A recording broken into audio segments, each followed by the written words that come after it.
Salut, c'est Joe de la chaîne Pro Trainer, bienvenue dans cette nouvelle vidéo intitulée Coach sportif, les pires erreurs. Dans cette vidéo, je vais vous donner mon analyse et mon ressenti sur les erreurs que je vois trop souvent aujourd'hui en coaching. Ce sont pourtant des erreurs qui peuvent être facilement réglées et surtout qui peuvent faire de vous la meilleure version coach de vous-même. Alors vous êtes sûrement en train de vous dire, mais qui est ce gars pour me donner des conseils? Alors, déjà, vous faites bien de dire que ce sont des conseils que je donne. En aucun cas, je suis en train de dire que ce que vous faites ne fonctionne pas. Je dis juste que lorsque ça ne fonctionne pas, le problème vient peut-être de vous et non pas de l'extérieur. Et que donc ces conseils peuvent peut-être vous aider à vous améliorer. Et pourquoi je me permets de faire cette vidéo? Eh bien parce que d'abord, j'ai 15 années de pratique dans le coaching, que ce soit dans le fitness mais aussi dans d'autres sports comme la gymnastique, la natation ou le football. Bref, j'ai plutôt une bonne expérience de terrain. J'ai bien sûr un bagage théorique issu de l'université et de l'Haute École Pédagogique de Sport. Et pour finir, je forme maintenant depuis 3 ans les personnes qui veulent devenir personal trainer et kinés, physio, qui veulent en apprendre encore plus sur le mouvement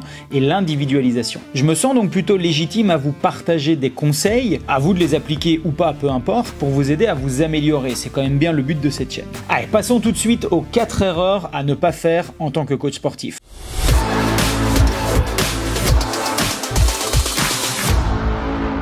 La première erreur, la plus classique, et pourtant tout le monde en parle, oublier de continuer à se former.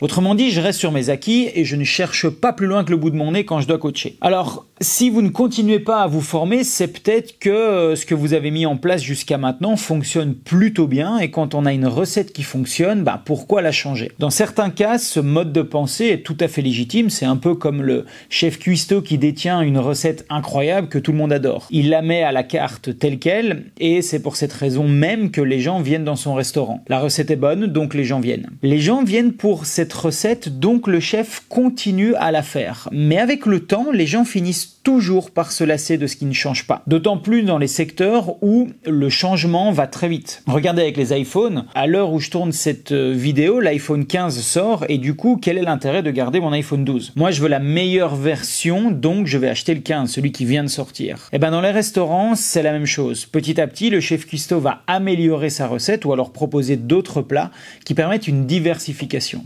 En coaching, c'est la même chose.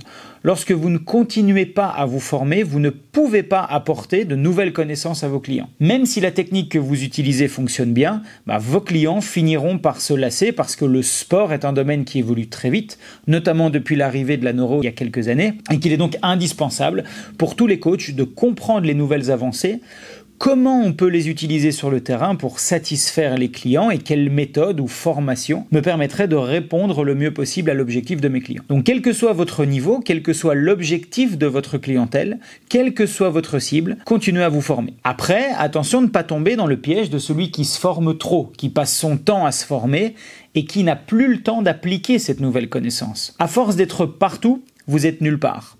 L'objectif d'un coach, c'est de devenir expert dans un domaine tout en ayant des connaissances transversales qui lui assurent une adaptabilité lors des coachings. Donc mon conseil est de trouver le domaine dans le coaching qui vous correspond, de devenir un expert dans ce domaine sans jamais vous fermer aux autres connaissances et aux autres pratiques. Formez-vous de manière continue pour devenir la meilleure version coach de vous-même. Formation présentielle et digitale, conférences, webconférences, livres, podcasts, vidéos YouTube, abonnements, newsletters, échanges avec d'autres professionnels. Il existe aujourd'hui beaucoup de méthodes pour se former. À vous de choisir celle qui vous correspond le mieux. Et cela nous amène directement sur la deuxième erreur.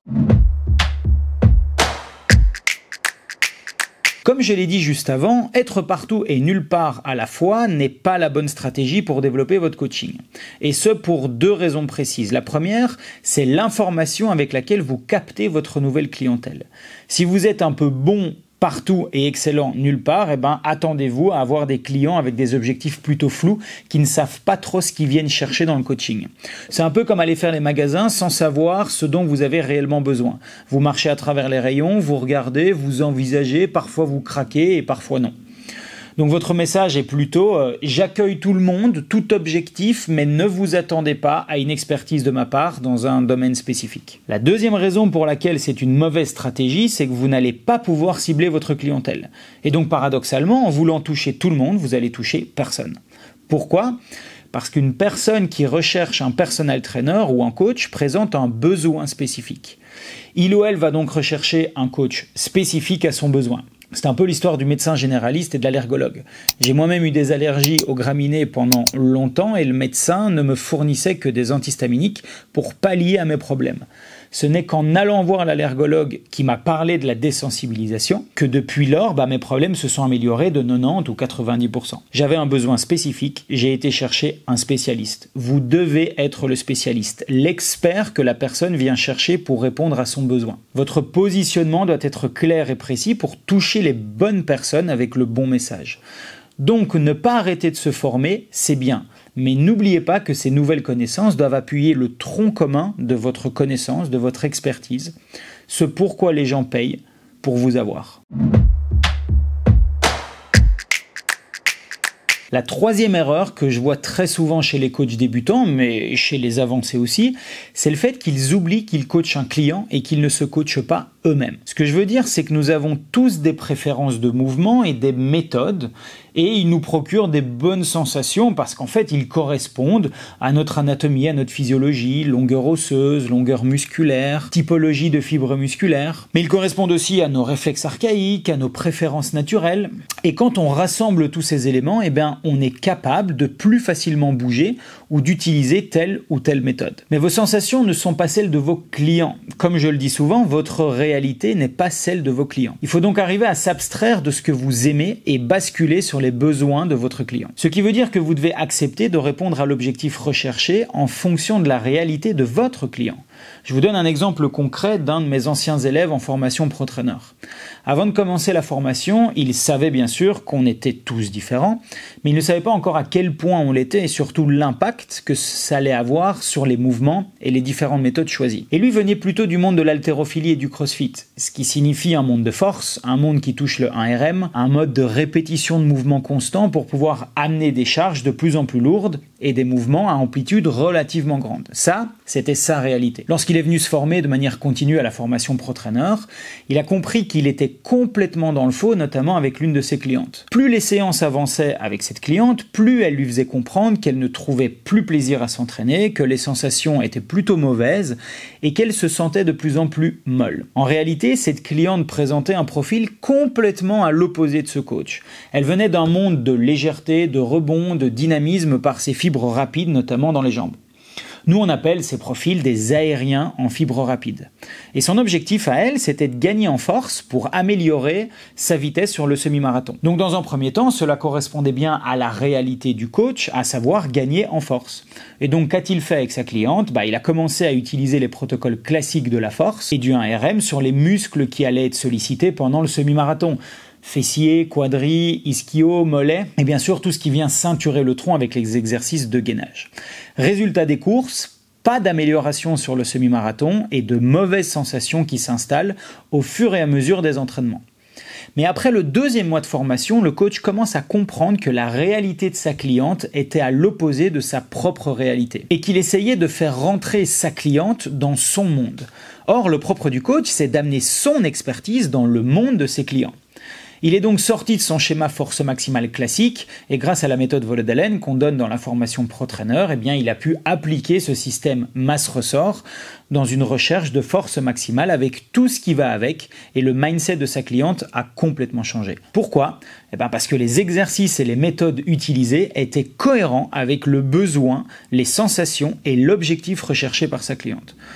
Donc cet exemple vous montre à quel point il est important de s'abstraire de sa propre réalité et de faire entrer votre connaissance, votre expérience, votre expertise et vos connaissances dans la réalité de vos clients.